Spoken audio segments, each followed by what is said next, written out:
There are growing questions surrounding a worker's murder inside a Georgia State prison over the weekend. Investigators say an inmate managed to get a gun inside Smith State Prison and then killed the kitchen staffer before turning the gun on himself. Tonight, investigators say they believe the inmate and victim had a relationship.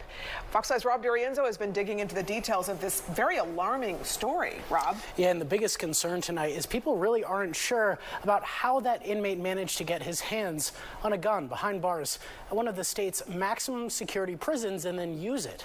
The Department of Corrections still does not have an explanation for us tonight, but we've since learned that the kitchen employee killed early Sunday morning was just 24 years old.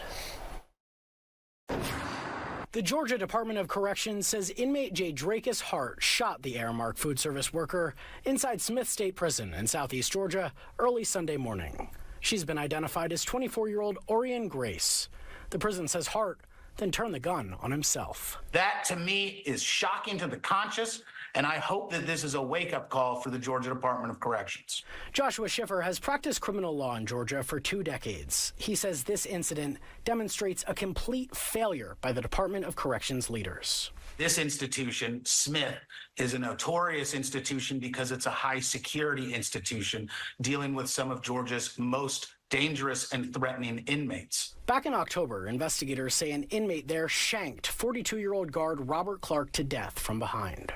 Earlier last year, the GBI charged the prison's warden in a sprawling contraband conspiracy.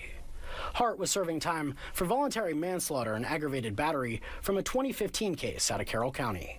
His earliest release date would have been 2043. This wasn't a shank or a piece of wood or a razor blade.